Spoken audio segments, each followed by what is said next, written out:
Don't expect anyone to take you seriously."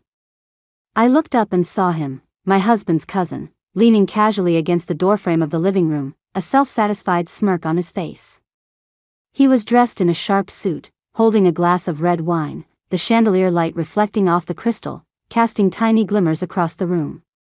The living room was filled with the noisy chatter of a family gathering. His parents sat on the sofa, quietly laughing, as if the earlier mockery had been nothing more than a harmless joke. I held my coffee cup, my fingertips slightly cold, realizing this scene was about to repeat itself. "What are you talking about?" I set down the cup, keeping my voice calm, my gaze fixed on him. He shrugged lazily, smiling. "You know, those little things you did in the past? Who wouldn't laugh about them?" The air seemed to freeze. My husband rose, stepping toward me, his eyes a mix of apology and helplessness. His mother frowned slightly, yet made no move to stop it. His father rested a hand on his knee and nodded slowly, as if silently encouraging this brand of family humor. At that moment, I realized, I could no longer endure it. I come from a working-class family. My parents worked tirelessly to support my education. From a young age, I learned to save, to be independent, to solve problems on my own. When I was 15, I made a foolish decision, stealing a small pack of snacks.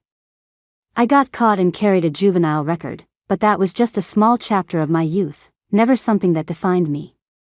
In high school, I earned top grades. I pursued a degree in computer science and entered the tech industry.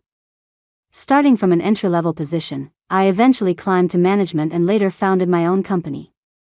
Today, I lead a team developing innovative products, with a stable income and a thriving career.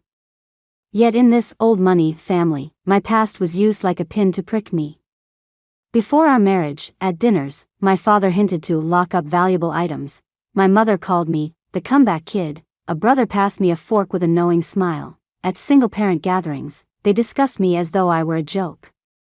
My husband knew, but stayed silent, fearing conflict, fearing family disapproval. His silence gave them room to laugh and pushed me to my limit. I tried to fit in. I helped my brother find a job, built a website for his sister, smiled through it all.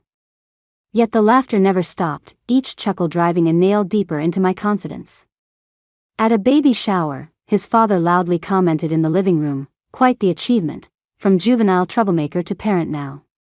The room thickened with tension. My parents, colleagues, friends were present. I looked at my husband, his eyes flickered but he said nothing. I understood then, I couldn't rely on him to defend me. So, I began gathering information. Public records, court files, tax investigations, even discreet inquiries through acquaintances. I discovered that my husband's uncle had been involved in a hidden traffic incident, his father had been under tax scrutiny, and a cousin had been forced to leave school for academic misconduct. I compiled everything into a folder, brought it home, and locked it in the safe, not to threaten, but to safeguard against future humiliation. A few days later, we were invited for brunch at his parents' house. His mother placed a plate in my hand, gently remarking, "Hope little one doesn't pick up your naughty habits." Laughter followed. I took a deep breath and calmly placed part of the folder on the table, lightly tapping it. "If we're going to discuss the past, perhaps we should discuss all of it." The room fell silent. His father's face flushed, his mother slammed her hand on the table, and some guests quietly excused themselves. I held my baby and walked out with my husband in silence. No shouting, no farewells, just quiet resolve. Afterward, my husband and I agreed, we would temporarily avoid all family contact, protecting our child and our life. I began organizing records, backing up every text, call, and social media post. My husband began individual therapy, learning to set boundaries, while I planned the next step, not just protection, but a measured counter. Weeks later, my husband arranged a meeting with his sister at a cafe. Public setting, safe distance. I addressed her directly, "All these years, you never spoke up for me once." She smiled faintly, sidestepping responsibility. "You misunderstood. It was all jokes." I paid my bill and left, choosing not to argue. Later, my husband and I agreed, surface apologies weren't enough, Any family member wanting a place in our lives had to acknowledge wrongdoing. Meanwhile, I began applying the information I'd gathered to daily life. First, socially, rumors at work about me falsifying documents were countered with verified evidence and PR support. In hospitals, schools, and daycare, I implemented strict visitor controls, ensuring no family member outside our approved list could access the child. Next, public encounters. At a community gathering, the cousin attempted to mock me again.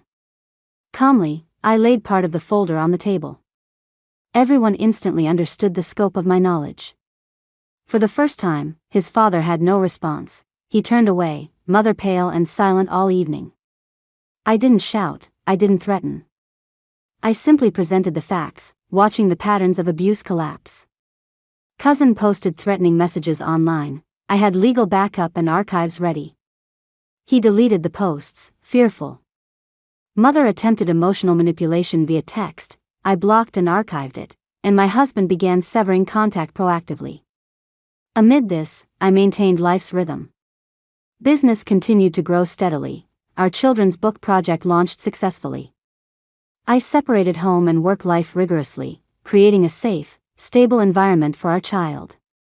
And I prepared for a public but controlled demonstration of accountability. The next family gathering would make them confront the consequences of their past actions. On the day, I brought the folder and placed it on the table. One look, and they understood. I addressed their secrets, the father's tax issues, the uncle's accident, the cousin's academic dishonesty, everything they had used to humiliate me in the past, now laid bare. The room went silent. Some relatives avoided eye contact. Parents, cousin, siblings tried to protest, but I said calmly, if anyone continues to use the past to shame someone, I have more facts to share. Their smiles vanished.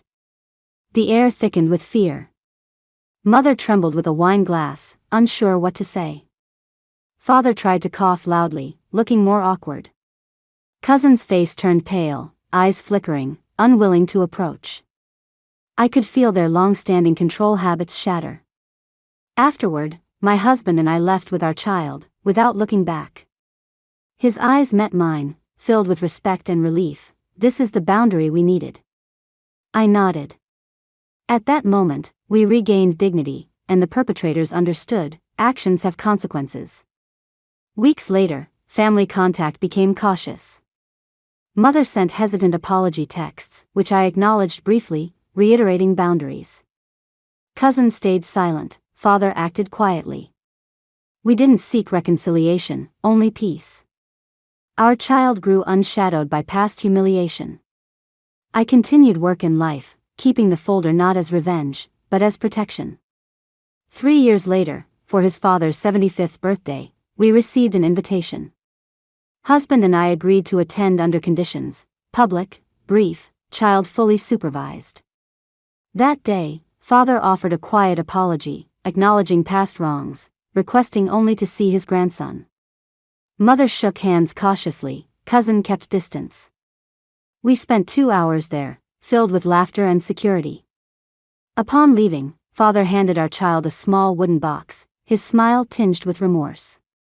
On the way home, my husband asked, "Did we do the right thing?" I looked at our sleeping child, holding his hand. We did. We just did it our way.